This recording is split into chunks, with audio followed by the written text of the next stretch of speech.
Día del Libro y el Idioma Español. Gisela Cappellín, escritora y editora.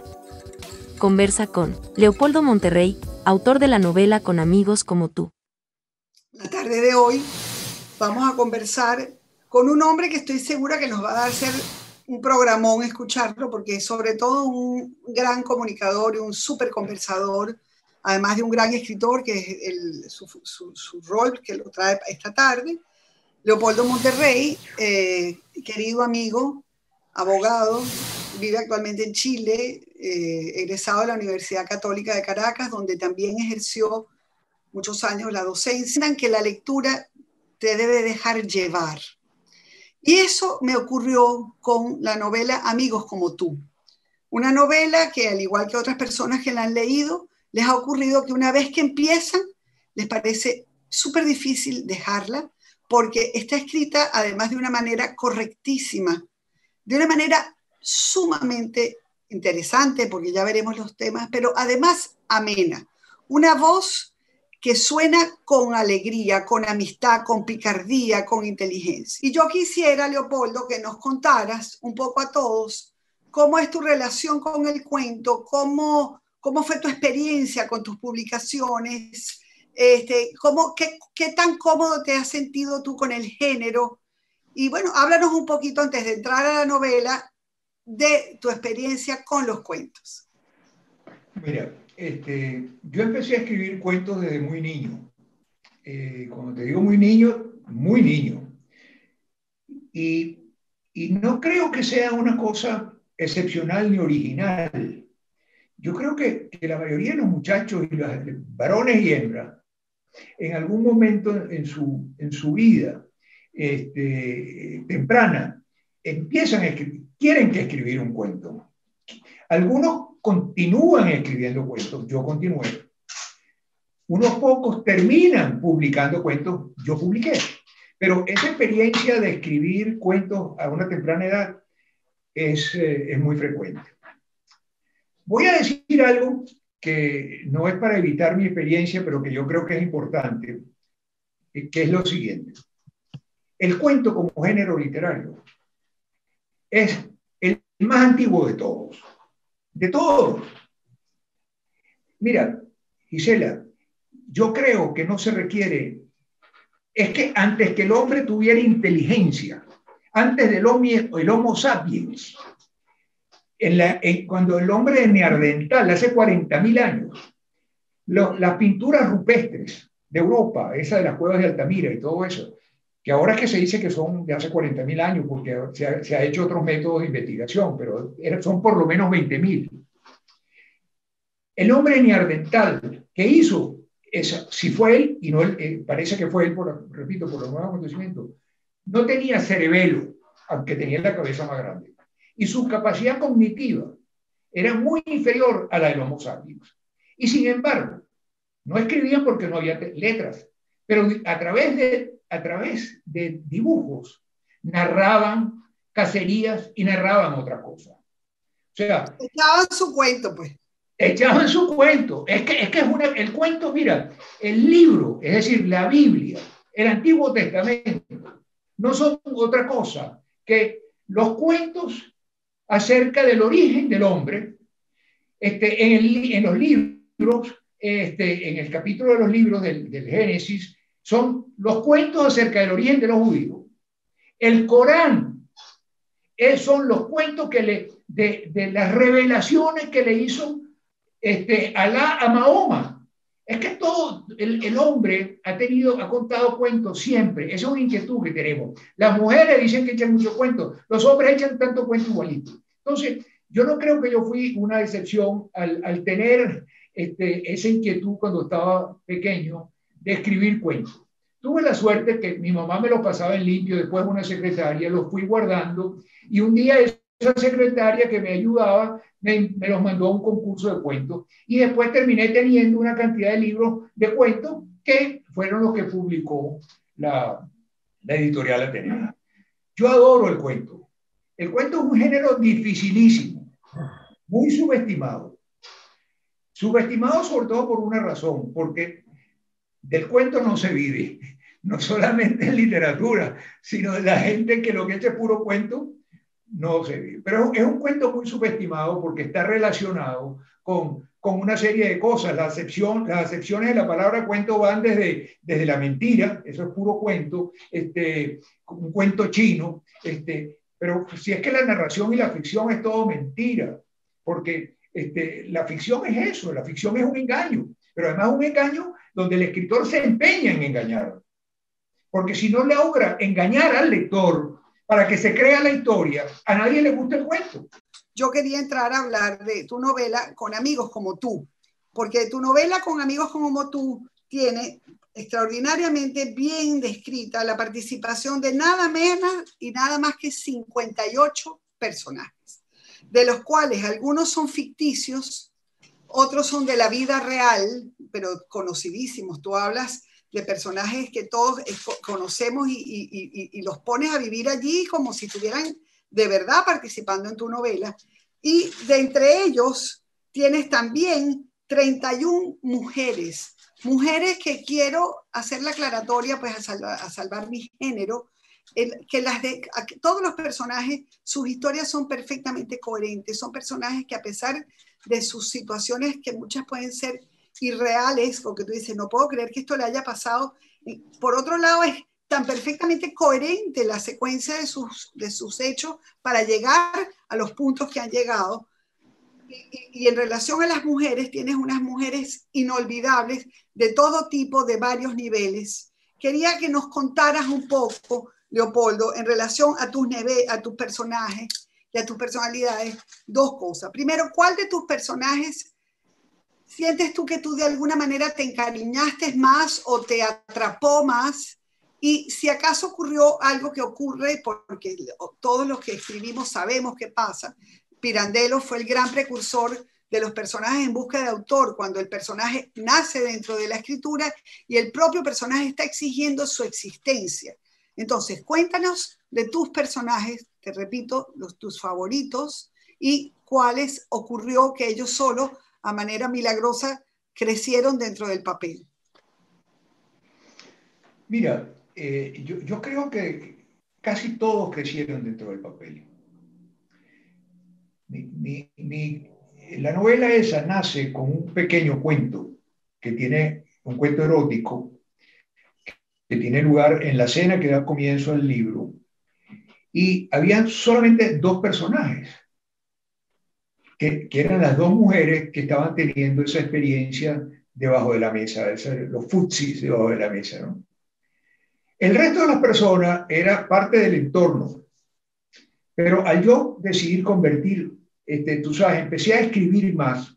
Cada uno de los personajes lo fui desarrollando y como yo soy cuentacuentos, hice un cuento de cada uno de la vida de cada uno de esos personajes que pues tenían que de alguna manera estar relacionados al estar presentes en la escena. Entonces, así fueron esos personajes naciendo, creciendo y interrelacionándose de una manera tal que el episodio lésbico, esa primera escena, pasó a tener muy poca importancia en la historia. Y cada uno de los personajes, en su evolución de la vida, fue progresando y adquiriendo complejidades y obligándome a mí a llevarlo donde ellos querían, ¿no?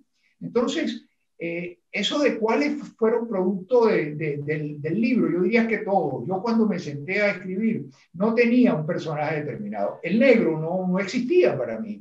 El otro, Pancho, no existía. Ninguno de esos personajes existía. Esos personajes nacieron allí después de que la novela comenzó. Yo tengo no sé si te podría decir que una predilección por algún cuento, por alguno de los personajes. Yo creo que no lo siento así. A mí no hay ningún personaje que esté allí que no me guste. Todos me gustan. Hay una característica que yo creo que tienen mis personajes, es que ninguno está libre de pecado. Ninguno. El mejor de los personajes, mejor como condición humana, comete sus errores importantes. Y el peor tiene muchos méritos. Claro.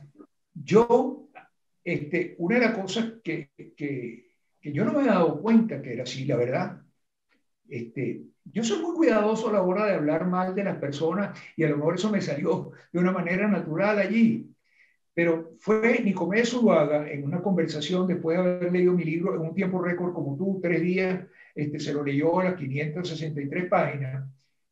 Él me dijo, mira, Leopoldo, lo que más me impresiona de este libro, él le gustó mucho, gracias a Dios, pero me dijo, es que tú no juzgas en ningún momento ninguno de los personajes.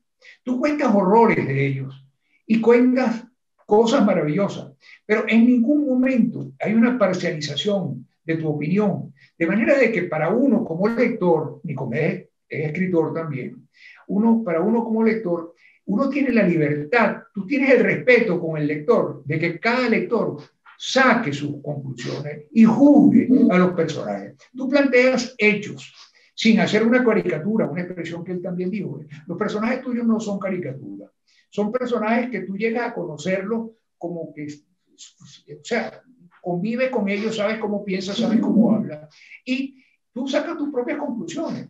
Y yo creo que eso es uno de los méritos de la novela, que yo no trabajé y salió solo.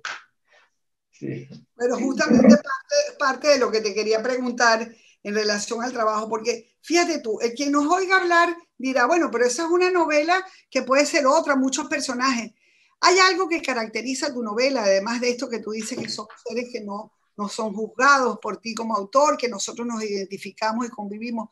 Es que tus personajes son simpatiquísimos. La simpatía pareciera que fuera algo que la gente toma un poco a la ligera, pero son unos personajes que viven tan intensamente su vida a sus distintos niveles que te contagian de vitalidad a lo largo de la narración. De verdad que es una novela que es muy ambiciosa, porque tú por encima, fíjate, tú hablas de la lealtad, de traición, de ambición, de soledad, tocas temas de la fe, hablas de corrupción, de lo complicado que son las relaciones humanas en general, hablas de la presencia de los Estados Unidos dentro de Panamá, hablas de brujería, hablas de muchísimos temas.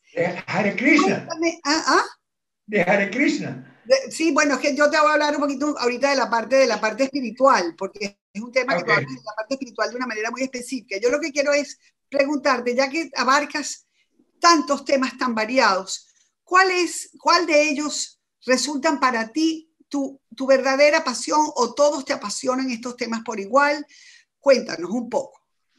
Mira, ahí esa novela pasa o esos personajes pasan por distintas etapas con las cuales yo me he identificado mucho en mi vida.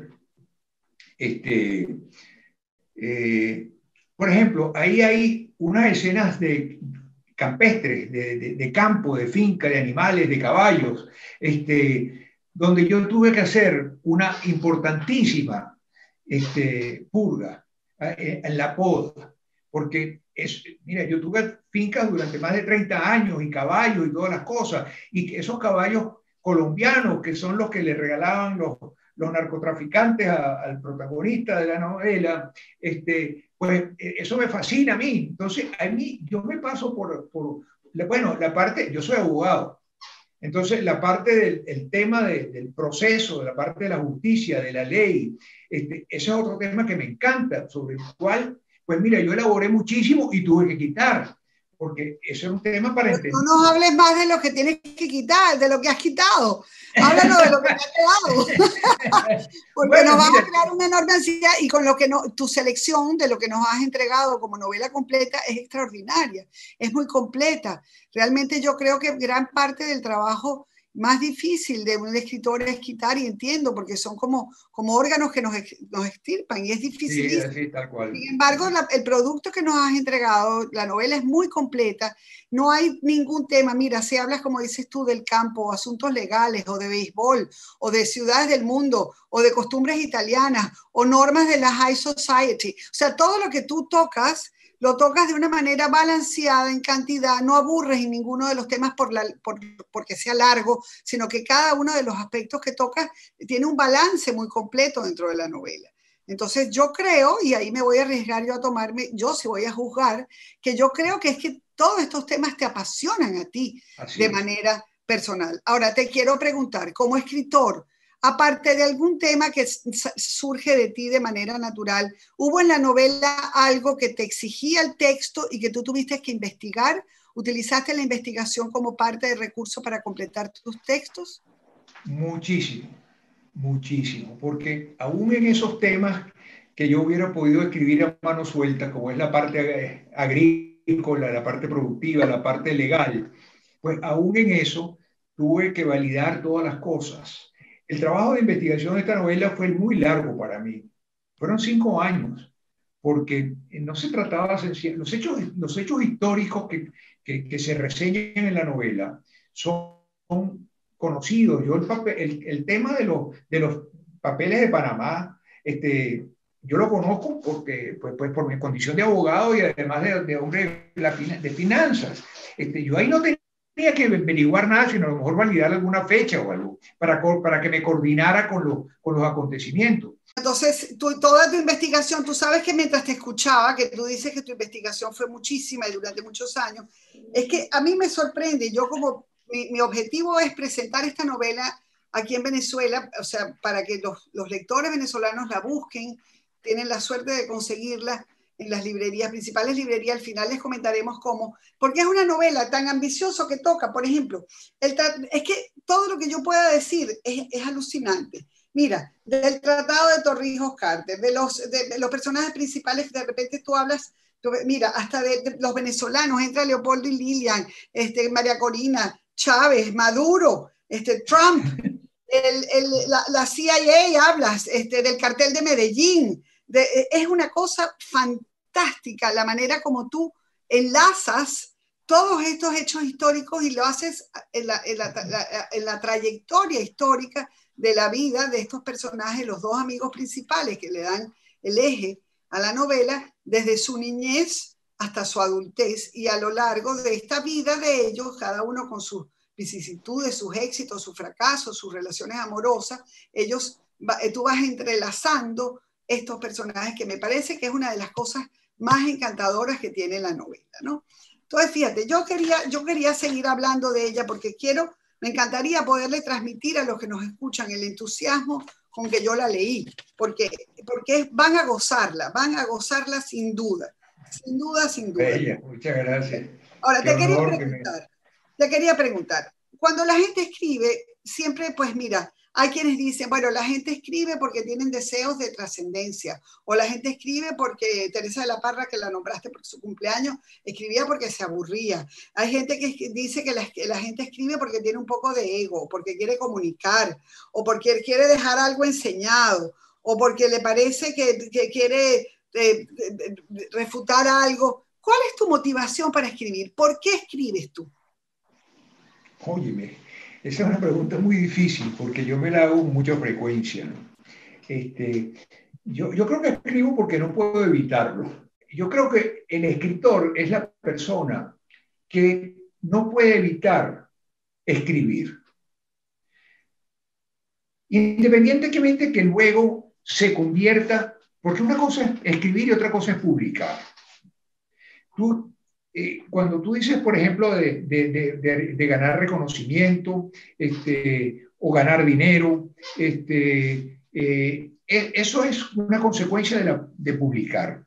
Pero yo creo que son muchos más. Si bien hay tantos escritores que escriben, que son millones, yo creo que son tantas más las personas que escriben que los que publican.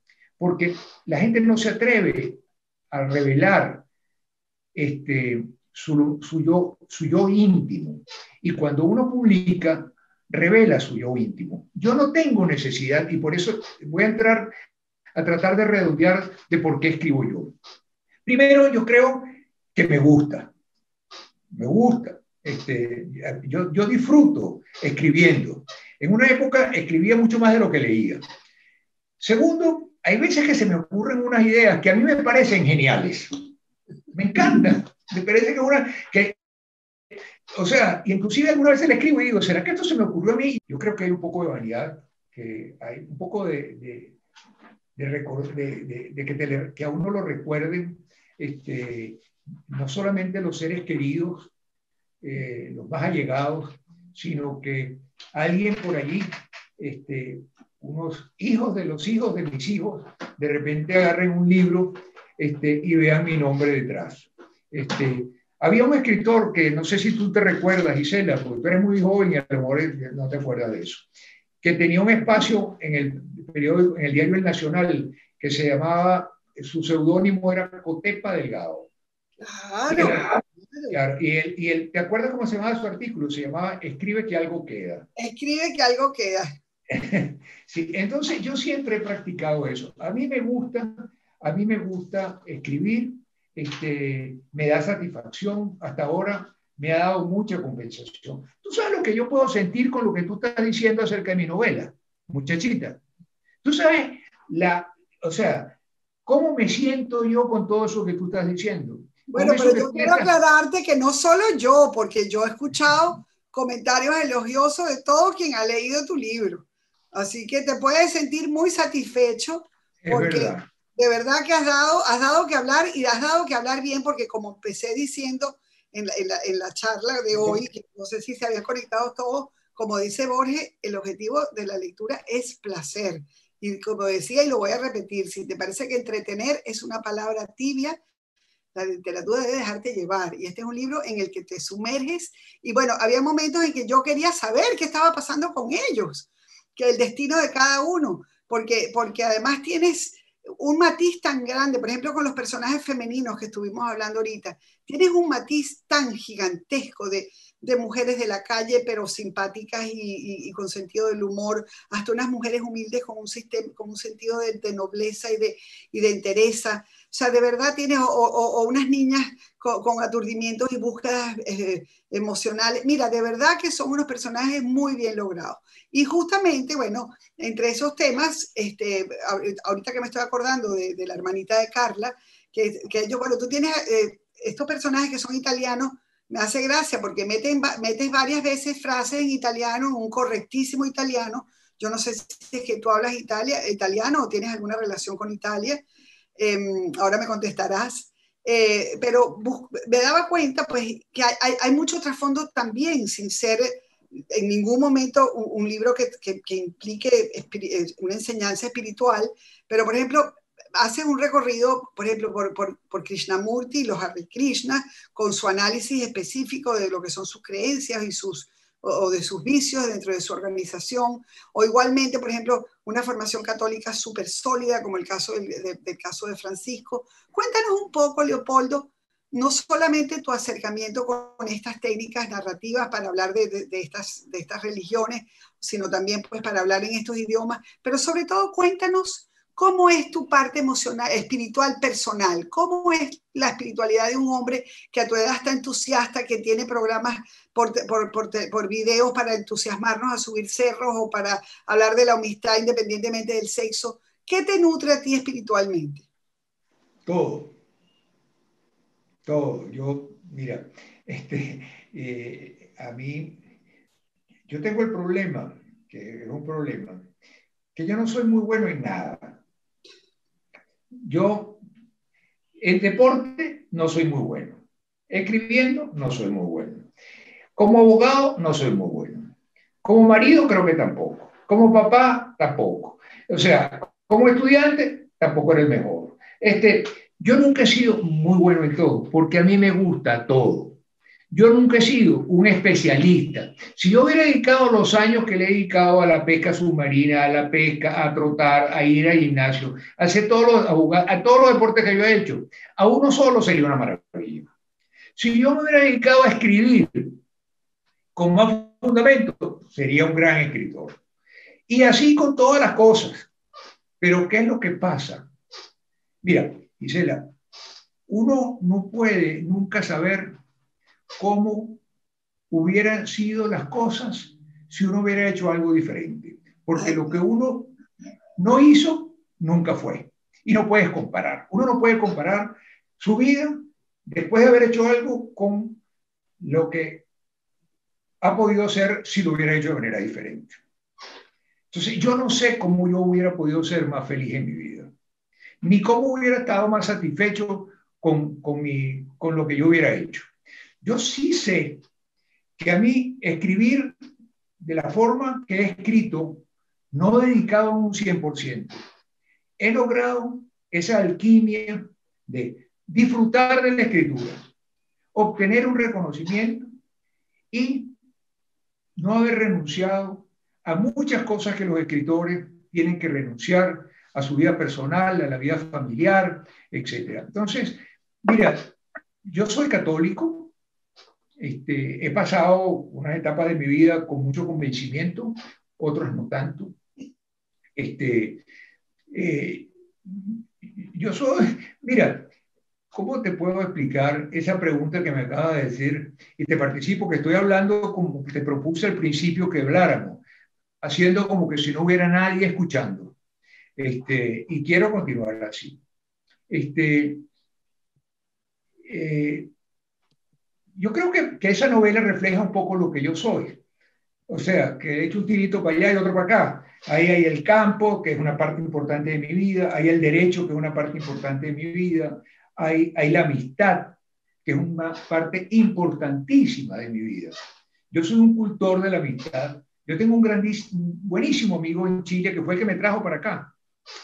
Y él se ríe cuando yo le digo que, bueno, que vienen unos amigos, que yo tal. Entonces, y yo le digo, bueno, pero Tomás, oye, perdón, no debió mencionarlo.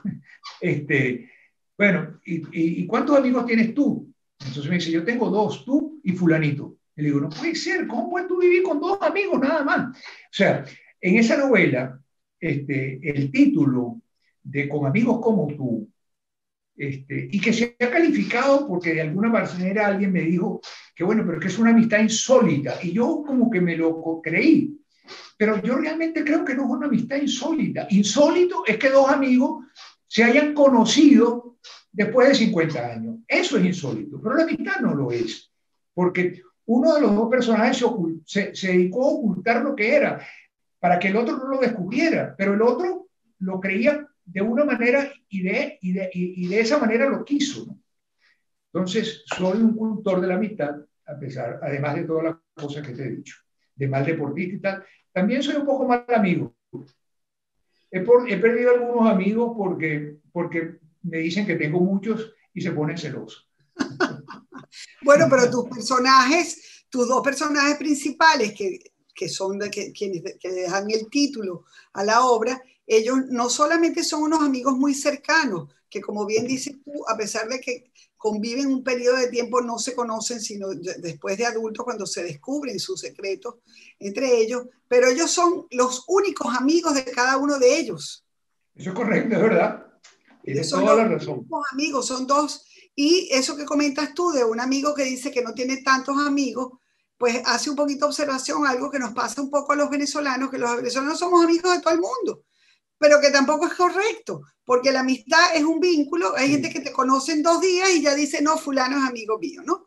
La amistad es un vínculo que requiere una cantidad de trabajo y de dedicación, como cualquier otro parentesco filial, como ser esposos o como ser hijos. O sea, eso lleva unas características muy, muy específicas en cuanto a la amistad. Ahora, fíjate, yo quería hablar contigo de tu novela, de un tema muy importante, porque tú medio mencionaste que la primera novela que se había escrito era una novela japonesa, que era una novela de carácter erótico, escrito por una mujer. Cuando nosotros hablamos la primera vez por teléfono de tu novela, me dijiste que era una novela, que la gente dice que es una novela erótica. Y yo me quedé pensando, y después de haberla leído, me llamó muchísimo la atención porque hablas de historia, hablas de derecho, hablas del campo, hablas de política, y nadie dice es una novela política o es una novela histórica, sino que hablan de que es una novela erótica. Y me quedé pensando y haciendo un análisis, y resulta que uno lee, una persona lee unas escenas de asesinatos espantosas, descuartizadores, y la gente no se horroriza y no se avergüenza. O tú lees unas novelas o unas escenas escritas de otro libro donde hablen de drogas y la gente se inyecta y la gente no se horroriza. O ladrones espantosos y la gente no. Pero con el sexo la gente se horroriza, la gente y me puse a analizar por qué. Y la razón es que uno puede no ser ladrón, uno puede no ser drogómano, uno puede no ser corrupto, pero ningún ser humano puede estar alejado de la sexualidad. Incluso siendo alguien asexual, viene su origen de una relación sexual. Entonces, el erotismo es un tema que la gente no habla, sino con cierta vergüenza, porque en el fondo toca el alma de cada quien, es el interior de cada persona, porque todos tenemos que ver con el erotismo y la sexualidad. En tu novela hay varias en muchísimos temas, incluso hay un capítulo en el que tú describes un acto de coprofilia que a mí al principio me impresionó un poco, y después investigando, pues descubrí no solamente que es un acto que existe en las costumbres desde los griegos, de hecho la palabra tiene su origen en un vocablo griego, sino que también en la contemporaneidad, por ejemplo, en el lenguaje coloquial norteamericano, hablan se llama Cleveland Steamer, es una forma es un término que usan para las relaciones sexuales en que incluyen también pues orina en sus relaciones o heces. Y me quedé pensando, cónchole, este tema tan importante y que lo incluye como otro, ¿por qué a la gente? Hice ese análisis que a todos les llega así. Sin embargo, quería hacerte una pregunta muy específica y es la siguiente. Tu libro, la primera escena que estás describiendo, que es una escena lésbica en la que dos personas bajo de la mesa se tocan con un pie, dos muchachas que se acercan con los piecitos uno a la otra, me llamó mucho la atención porque hay una novela de Mario Vargas Llosa que se llama Las Cinco Esquinas, que narra la vida de los años 90, pero que fue publicada en el año 2016 y que empieza también con una escena lésbica de unas muchachas que se tocan con sus piecitos, sus partes íntimas. Yo quisiera que tú, por favor, compartieras, porque yo te lo pregunté, tú me contaste algo que me sorprendió y me maravilló, que es que tú publicaste ese cuento antes de que Mario Vargas Llosa publicara. Pero mucho antes. De hecho, yo leí ese libro de Vargas Llosa, de lo peorcito que he leído de él. Me han gustado muchos otros libros, bastante más que ese. Y cuando lo leí, ya yo tenía escrito mi novela.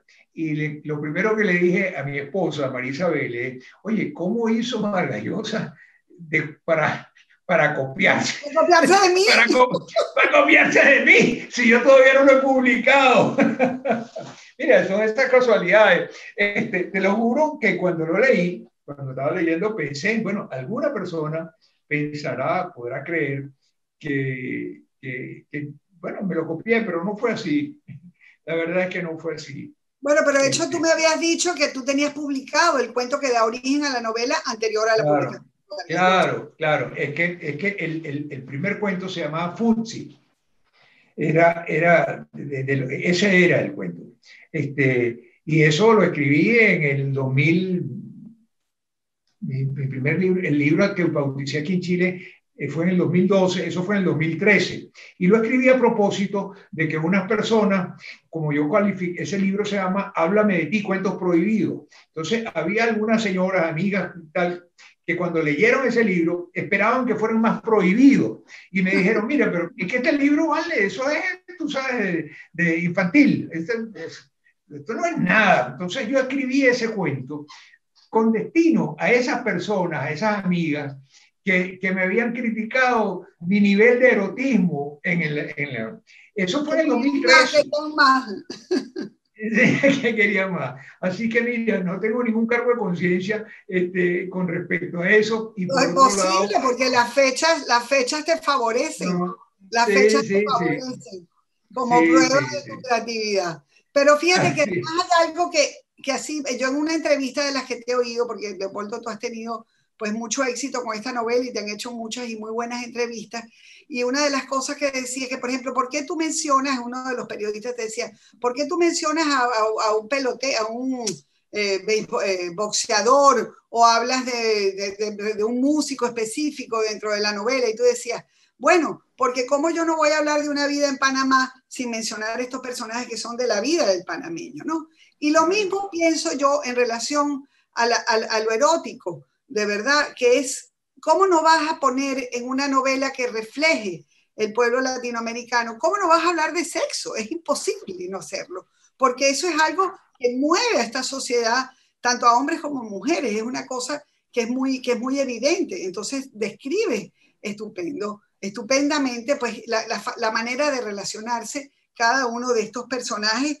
en su desarrollo con los otros, ¿no? Su manera de relacionarse con los otros. Fíjate, Leopoldo, nosotros tenemos algunos comentarios que te han puesto por el chat, pero yo quisiera, porque me gustaría muchísimo, porque sé que es una inquietud que la gente tiende a tener. Tú has tenido este éxito con esta edición, y es una edición de autor. Tú mismo te has, digamos, buscado tu manera de imprimir, de corregir, de publicar y de promover. Cuéntanos tu experiencia como editor de autor, y sobre todo para gente que tiene su trabajo y que hoy en día, sobre todo en Venezuela, las editoriales no necesariamente están funcionando, no todas, aunque quiero hacer la aclaratoria de que tenemos a nuestra querida Carmen Verde Arocha y a nuestra querida Inés Muñoz, que ambas tienen sus editoriales en Venezuela que funcionan muy bien. Pero tu experiencia como editor de autor, cuéntanos cada paso, cómo ha sido, qué te ha dado satisfacciones, qué te ha dado problemas. Mira, a la hora de publicar, yo creo que cualquier autor quisiera conseguir una gran editorial que lo patrocine, que le ponga su sello, lo ayude a distribuirla. Esa es la ambición de todos los que escriben, ¿no? Pero cada vez es más complicado eso. Es muy difícil. Las editoriales, cuando yo publiqué mi libro el año pasado, había pandemia. Cuando estuvo listo fue justo en la mitad de la pandemia, en julio. Yo no tenía acceso a las editoriales, era muy complicado. Las mismas editoriales ninguna recibía manuscritos. Y yo quería publicar mi novela. Y mira, la librería más grande del mundo es Amazon. Y además de que es la librería más grande, es una librería donde tú haces todo. Tú haces individualmente tu diagramación, toda tu revisión y tú montas tu libro. Tiene una gran ventaja, que tú lo montas y si quieres corregir una cosa, pues mira, no pierdes una edición de 5.000 ejemplares, sino que, bueno, mira, lo bajas, lo corriges y lo vuelves a montar, porque Amazon no imprime, sino cuando se pone una orden de compra. No hay ninguna librería de las que Amazon no utiliza librería. Ellos van directamente a la imprenta. Si alguna de las personas que nos está oyendo decide comprar el libro en Amazon y pone la orden en Amazon, Amazon ve cuál es la librería, la imprenta más cercana a ese lugar y lo manda a hacer en el momento. Te da la posibilidad de que tú los libros físicos no tienes exclusividad con Amazon. O sea que tú puedes, en paralelo, en cualquier país, en los Estados Unidos, aunque tú tengas Amazon USA o Amazon España, lo puedes hacer en España, tú puedes publicar tu libro físico en cualquier parte del mundo. Y te dan acceso a los libros digitales. Para mí la experiencia ha sido muy buena. Lo más complicado es, por supuesto, llegarle a las librerías. Gracias a Dios, aquí en Chile estoy en la cadena de librería más importante de Chile, que es la Feria Chilena del Libro, que tiene la cobertura nacional. Ahí tengo mi novela. Y en Venezuela ahora estas librerías tan importantes donde está mi novela. Pero me falta, por ejemplo, Panamá. Panamá entiendo que es un mercado muy pequeño de lectores, pero yo quisiera que mi libro estuviera en Panamá. Hasta ahora se han vendido más mis libros en los Estados Unidos que en Chile mismo o en otro país. Y eso me lo ha permitido Amazon. Así que mi experiencia con Amazon ha sido excelente. Ellos tienen además una serie de herramientas que yo no he utilizado para promocionar en los libros. Lo único que he hecho es bajarle el precio. Que es una forma de estimular la venta, pero no he acudido a los mecanismos que ellos tienen, que son maravillosos. Así que ha sido una excelente experiencia. Yo se lo recomendaría a los escritores que, como yo, Yo tenía un problema con mi novela. Mi novela es muy grande. Las editoriales, tú de esto sabes mucho más que yo, las editoriales a la hora de apostar por un libro de un escritor nuevo, que tienen que hacer una inversión en imprimir un número grande de ejemplares voluminosos, oye, es una apuesta económica importante. En un momento como este, donde la gente no va a las librerías, porque la gente no puede salir a la calle, mira, Amazon era el gran recurso. Todavía tengo, mira, hay una editorial aquí en Chile muy interesante y muy interesada en mi novela. No sé si lo vamos a poder conciliar porque ya mi novela está en la calle. Pero bueno, ojalá, a mí me gustaría que esa librería, ese editorial me le pusiera su sello porque es una editorial de gran prestigio, ¿no? Y ahí estamos conversando. Pero además, porque también me ayudaría a la distribución. Sí. Fíjate, Leopoldo, aquí por chat me han hecho varias preguntas y una de las preguntas es que tú dices que en Venezuela se consigue el libro, pero por favor te pide que menciones cuáles son las librerías que en Caracas pueden conseguirse tu novela con amigos como tú. Mira, la primera librería es El Buscón, que está allí en el Paseo de las Mercedes, en las Mercedes. Otra es Cálatos, que está en el galpón, en el Centro Cultural Los Galpones, en Los Chorros, entre Los Chorros y Chebucán. Y también Sopa de Letras, que es una librería importantísima, que sé que lo tienen en su sucursal de Sorocaima, allí en la Trinidad. No sé si ellos lo tienen en otras librerías. Yo entiendo que esas librerías tienen su página y también lo envían por ahí pueden llegar inclusive a otras ciudades. Sí, y no sé, yo creo que a nivel nacional, no solamente en Caracas, no estoy seguro. A nivel nacional también, sí. Sí, o sea, de manera que ahí en cualquiera de esas tres librerías lo pueden conseguir. Fíjate, mira, Leopoldo, bueno, lastimosamente se nos fue la hora que habíamos planeado. A mí sí me gustaría pues comentarles que entre la gente que nos ha escrito es que, bueno, tienes aquí una persona que hace la aclaratoria de que ella es tu primera fan. Entonces creo que es importante que le mandemos un saludo a María de la Luz, que dice que eres lo máximo, que la novela es excelente y que son unos grandes personajes. Igualmente... Bueno. Igualmente, igualmente dentro del chat nos mandan el link para adquirir el libro en Amazon, que es una opción pues para los que, sobre todo los que no tienen directamente, porque repito, los que estamos en Venezuela y en Caracas tenemos, y que somos amantes del papel, tenemos la opción de tener nuestro libro en la mano, que es un libro que vale la pena tener porque es muy entretenido. Pasas ratos de verdad, de placer, de gozo, de admiración, de intriga, incluso no hemos hablado, pero también hay una pequeña trama de thriller dentro de alguna de las escenas que ocurren, porque hay una persona que muere y tenemos nuestra sospecha de quién puede hacer que sí o que no. De verdad que es un libro que está cargado de sorpresas y es sumamente entretenido. Con amigos como tú, de Leopoldo Monterrey, me ha dado la dicha de tener amigos como él, que me invite a estar aquí conversando con todos los que nos han escuchado, que también, por lo que he leído, son muchos amigos nuestros. Y bueno, guardando las distancias del tiempo y el espacio de este planeta, estamos ahorita reunidos aquí, gracias a Dios, por estas nuevas técnicas electrónicas. Desde Santiago de Chile, Leopoldo Monterrey, que de verdad te agradezco este encuentro tan sabroso.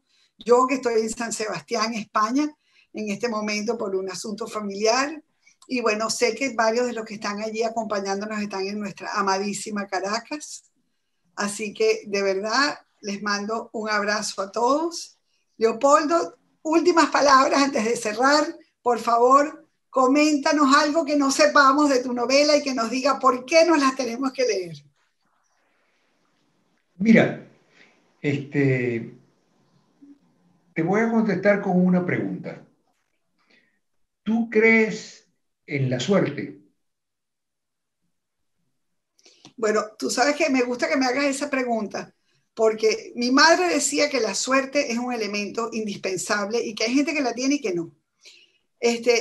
Woody Allen hizo una película que era sobre la suerte, que empieza con una pelotica de tenis. Pelota de tenis, claro, hacia qué lado cae. Sí. Depende de qué lado cae, ¿no? Y hay un elemento muy interesante de la suerte dentro de tu novela, de algunos de tus personajes, porque la suerte los favorece o desfavorece de acuerdo a las circunstancias, ¿no? Yo sí creo que hay gente que es más sortaria que otras, inevitablemente, pero creo que los destinos se forjan un poco de manera personal también, ¿no? Y pero yo creo déjame interrumpirte porque si no, sí, tú hablas tanto como yo. Yo pensaba que era difícil, que era dificilísimo conseguir a alguien que hablara como yo, pero qué bueno, me encanta. Yo hablo muchísimo. Mira, Andrés Capellín dice que mi que... amor es ciego, pero que su caso es sordo.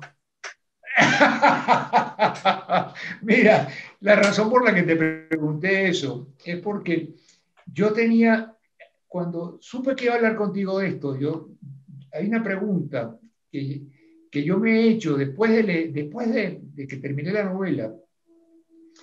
Una de las cosas que yo, a pesar de haberme esmerado mucho en ese aspecto a la hora de escribirlo, es que hubiese una causalidad y una coherencia entre causas y efectos de los acontecimientos. Nunca me preocupé de que la gente tuviera su merecido, sus premios y sus sanciones y su recompensa. Eso no era o sea, que el bueno saliera victorioso y el malo saliera castigado. Eso no fue nunca un norte en mi novela. Pero yo sí quería que hubiese una lógica en los acontecimientos. Y yo te preguntaba esto porque un aspecto sobre la novela que nunca he discutido con nadie era si el azar, la casualidad, en este caso, era compatible con la realidad. Si yo en alguna oportunidad había creado una situación que la gente dijera, esto no es posible, o tenía que pasar, todo lo que pasa en la novela tenía que pasar, porque hay una causalidad que es que manda allí, mandatoria, o hay, como en la vida misma, hay azar, hay personas que se ven beneficiadas por las circunstancias sin haber hecho nada para merecerlo, otras que sufren, se ven perjudicadas por las circunstancias sin haberlo hecho. Y a mí, cuando revisé la novela, a la luz de eso, me sentí satisfecho, me sentí cómodo, pero quería que tú me dijeras si tú te habías pasado por eso a la hora de leerla. Bueno, yo fue de las primeras cosas que mencioné cuando comencé este encuentro, de que las situaciones que habían vivido los personajes, muchas de ellas que eran situaciones que parecían muy difíciles que ocurrieran, sin embargo, cada una de las acciones estuvieron perfectamente justificadas, las causas que llevaron a cada uno de estos hechos son perfectamente creíbles y comprensibles. Y un equilibrio muy, muy, muy bien logrado de los que son factores a favor y en contra del destino de cada uno. Y yo, bueno, insisto en que creo que esta novela es una novela que se puede leer con una tranquilidad enorme porque no hay ni una cosita que tú digas, esto no es verdad, ¿sabes? Sino que lo que puedes decir es que digas, wow, esto pasó, pero te lo crees, ¿me entiendes? Que es lo maravilloso. Así que bueno, quiero cerrar dándote las gracias a ti y sobre todo a los que nos acompañaron en este encuentro. Seguimos, digamos, en contacto a través de las redes. Un saludo muy especial, Leopoldo, para Marisabel, tu esposa, y tus hijos que sé que nos acompañan. Andrés y yo, que está aquí conmigo, Andrés en San Sebastián, les manda saludos también. Y bueno, a todos, repito, los que nos han acompañado, gracias. Un fuerte abrazo. Recomienden con amigos como tú. Bueno, pero que la lean primero. Y si les gusta, la recomienden. Mira, Gisela, bueno, mira, yo he estado muy agradecido contigo por este cariño. Tú no te imaginas cuando tú me llamaste para comentarme sobre la novela, que fue cuando resolvimos hacer esta conversación, pues, porque la verdad que disfrutamos tanto en aquel momento, yo oyendo y tú diciéndome tus impresiones, y yo dije, pero ¿cómo puede esta mujer haberse leído frasísticamente esta novela, haber leído entre líneas las cosas en 3 días? Porque en 3 días tú te lees las cosas muy rápidas, pero tú le metiste la lupa. Es que esta me la comí. Le metiste la lupa. Yo dije, pero bueno. Y entonces, eso, cuando tú ves esos comentarios, mira, si yo te agradezco enormemente este apoyo que tú me has dado con esta conversación, haberme puesto en contacto con la librería, con Ángel Gómez, que me está ayudando, oye, con una eficiencia y una amabilidad y un cariño enorme en la parte de promoción. Muchas gracias por haberme puesto en contacto con él. Nada de esto, cosas maravillosas que ha hecho por mí, esos comentarios tan elogiosos, se comparan con esa conversación telefónica que tuvimos la primera vez, cuando tú me llamaste y sabía yo que habías leído el libro. ¿Qué me va a decir esta crítica literaria respecto a mi novela? Y me dijiste tantas cosas maravillosas. No, yo sé.